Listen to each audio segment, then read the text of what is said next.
राष्ट्रीय क्रीडा दिनाचे औचित्य साधून ग्रीन स्टार स्पोर्ट्स क्लब सोलापूरतर्फे राष्ट्रीय खेळाडू व विविध क्षेत्रात उल्लेखनीय कामगिरी बजावलेल्या माजी खेळाडूंना आमदार प्रणिती शिंदे यांच्या हस्ते मानचिन्ह देऊन सत्कार करण्यात आले। क्रीडा क्षेत्रात ग्रीन स्टार क्लबसह विविध ठिकाणी खेळांना प्राधान्य देण्यासाठी भरपूर निधी उपलब्ध करून दिल्याबद्दल क्लबच्या वतीने सन्मान चिन्ह देऊन प्रणिती शिंदे यांना गौरवण्यात आले। कार्यक्रमाच्या अध्यक्षस्थानी सोलापूर महानगरपालिकाचे क्रीडा अधिकारी श्रीकांत घोलप हे होते। आपण असताना खेळासाठी निधी कमी पडू देणार नाही, शहरात नामवंत खेळाडू निर्माण झाले पाहिजेत असे आपल्या भाषणात प्रणिती शिंदे यांनी भावना व्यक्त केल्या। तसेच क्रीडा क्षेत्रात राजकारण शिरल्याने कुस्ती क्षेत्रात झालेले नुकसानबद्दल त्या खंतही व्यक्त केल्या। या सत्कार सोहळ्यासाठी क्रीडा अधिकारी श्रीकांत घोलप, तालुका क्रीडा अधिकारी सत्यान जाधव, नदीम शेख यांनीही आपले विचार व्यक्त केले। मंचावर क्रिकेट असोसिएशनचे प्रकाश बुतडा, फरीज दारू खानवला, डॉक्टर शहबाज शेख, शकील कादरी उपस्थित होते। क्लबचे अध्यक्ष मोहम्मद शफी कॅप्टन यांनी कार्यक्रमाचे कारण स्पष्ट केले। कार्यक्रमाच्या प्रास्ताविकेमध्ये एच.एस. नदाब यांनी क्लबच्या 50 वर्षाचा आढावा सांगितला। कार्यक्रमाचे सूत्रसंचालन तलहा कॅप्टन तर आभार प्रदर्शन मोहसिन नदाब यांनी केलं। कार्यक्रम यशस्वी होण्यासाठी चेतन चौधरी, माजिद पठाण, अल्ताफ शेख, अब्दुल्ला चौधरी यांनी परिश्रम घेतले। उपस्थित सर्व खेळाडू, सर्व अचीवर्स, सर्व ज्यांचे नुकतंच प्रमोशन झालंय, सर्व ज्यांना जॉब लागलेत आणि सर्व उपस्थित बंधू आणि भगिनींनो, सर्व पालक या ठिकाणी उपस्थित आहेत। सॉरी, मला कार्यक्रमाला यायला थोडा उशीर झाला। क्रीडा दिन निमित्त खूप कार्यक्रम होते। आता विनोद भोसलेंनी पण एक छान कार्यक्रम, ऍक्च्युली मी शफी सरांना सांगणार होते की ती दोन्ही कंबाईन करा, चांगलं झालं असतं, पण तुम्हाला पण थांबावं लागलं नसतं, पण असो। तुमची भेट होणं हे आमचं ऍक्च्युली नशीब आहे। सकाळी सुरुवात क्रीडा पत्रकारांच्या सत्कारापासून झाली आणि आता समाप्ती तुमच्या सत्कार करून होत आहे। ह्याच्यापेक्षा अजून नसीब हम क्या मांग सकते हैं की स्पोर्ट्समॅनचा सत्कार आमच्या हस्ते होतोय। आता स्पोर्ट्समॅन स्पिरिट, स्पोर्ट्समॅनचं डेडिकेशन, स्पोर्ट्समॅनचं कमिटमेंट आणि स्पोर्ट्समॅनचं माइंड ह्याची गरज ह्या देशाला आहे खरं तसं बघितलं तर। कारण जिंकलं किंवा हरलं तरी तुम्ही अफेक्ट होत नाही, कधी कोणाशी दुश्मनी नसते, नेहमी एक प्रकारचं ॲक्सेप्टन्स आणि रिस्पेक्टचं वातावरणात तुम्ही स्पोर्ट खेळत असता। घरातच एवढं डेडिकेशन आणि कमिटमेंट असतं की ते तुम्ही कोणतंही क्षेत्र निवडलं तर त्याच्यात ते दिसून येतं आणि त्याबद्दल तुम्हाला खरंच मनापासून सलाम देते। ॲट द सेम टाइम आज आपल्या देशात कालच ॲथलेटिक्स मध्ये मेडली आणि नीरज चोप्रानी जॅव्हलिनमध्ये बाजी मारली, तर तो अभिमान वाटतो। पण ॲट द सेम टाइम दुसरी बाजू अशी आहे की महिला रेसलर्सवर अत्याचार होतोय आणि आपलं रेसलिंग फेडरेशन हे सस्पेंड झालं, इंटरनॅशनल रेसलिंग फेडरेशन, कारण का आपण 45 दिवसात इलेक्शन्स घेऊ शकलो नाही।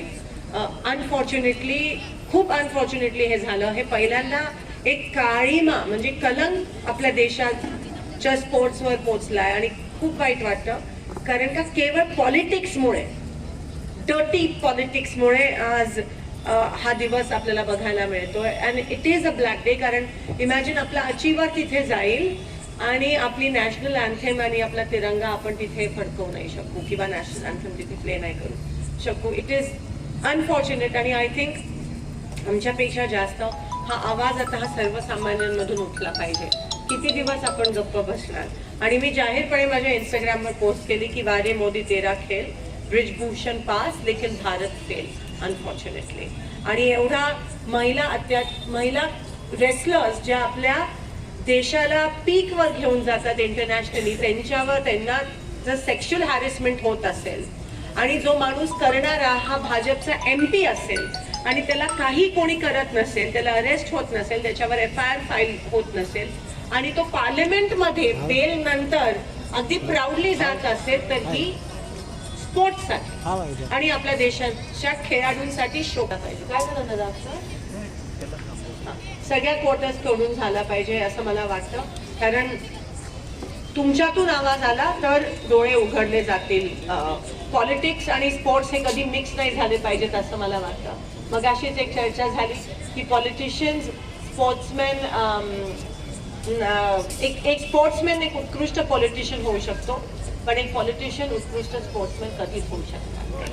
सो अनफॉर्च्युनेटली जे काय आहे त्या गोष्टीचा मला या ठिकाणी उल्लेख करायचा वाटतो. त्यासोबत स्पोर्ट्स इन्फ्रास्ट्रक्चरची इम्प्रूव्हमेंट झाली पाहिजे. नॉट ओन्ली सोलापूर, सगळीकडे बास्केटबॉल कोर्टसाठी माझ्या आमदार निधीतून जेवढं काही मी देऊ शकली मी दिलंय, पण ह्या पुढे देखील नक्कीच हक्कानी मागा. कारण का मला असं वाटतं की स्पोर्ट्स इन्फ्रास्ट्रक्चर सगळीकडे म्हणजे ॲक्च्युली नॅशनल, डिस्ट्रिक्ट आणि स्टेट मध्ये मैदान मारणारे किंवा बाजी मारणारे हे छोट्या छोट्या गावातून, छोट्या छोट्या शहरातून असतात. आणि तिथे जर आपण स्पोर्ट्स इन्फ्रास्ट्रक्चर डेव्हलप नाही करू शकलो तर ही थोडीशी हे तफावत दिसते, खंत वाटते. पण आजच माझी क्रीडा अधिकाऱ्यांची चर्चा झाली आणि क्रीडा खात्यात खूप निधी येते, पण अनफॉर्च्युनेटली आपण ती वापर त्याचा करत नाही म्हणून ती दुसरीकडे समर्पित केली जाते. तर आपण हक्काने त्या निधी ती आपलीच आहे ती पण मागूया आणि ॲट द सेम टाइम माझ्याकडून किंवा कुठून काही असेल तर आपण निधी आणूया आणि सोलापूरमध्ये अजून मोठ्या पद्धतीत स्पोर्ट्स इन्फ्रास्ट्रक्चर वाढवूया. त्यासोबत एक मागणी होती की आपल्याकडे नॅशनल किंवा इंटरनॅशनल टुर्नामेंट्स होत नाहीत कारण आपल्याकडे हॉस्टेल नाही आहे. सो मला तुम्हाला सांगायला आनंद वाटतो की एक पत्र मी पाठवलं आणि ते आता हॉस्टेल प्रस्तावित आहे. त्याचं एस्टिमेट पण तयार झालं. मला असं वाटतं 1 वर्षाच्या आत आपल्या इकडे स्पोर्ट्स हॉस्टेल येईल ज्याच्यामुळे आपल्याला टुर्नामेंट्स नॅशनल आणि स्टेट आणि इंटरनॅशनल लेवलचे मिळतील.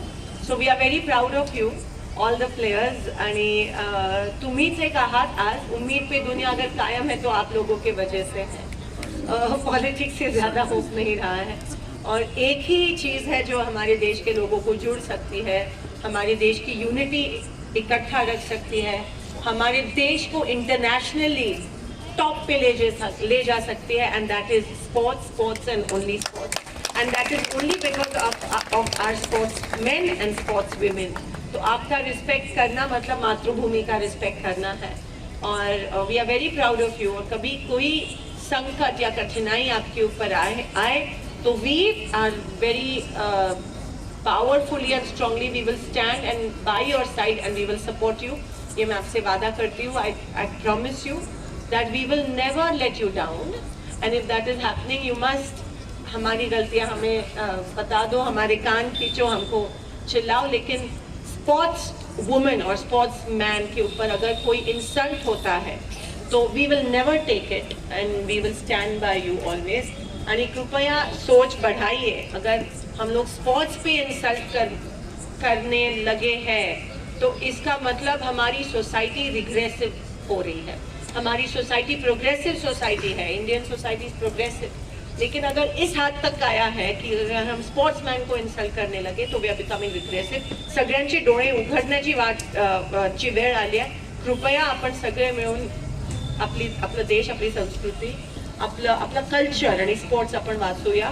एवढंच या ठिकाणी सांगते. पुन्हा एकदा सॉरी मला उशीर झाला, पण हक्कानी मागा बास्केटबॉलसाठी किंवा इतर स्पोर्ट्ससाठी माझ्याकडून काही मागायचं. आणि थँक्यू फॉर इन्व्हायटिंग मी.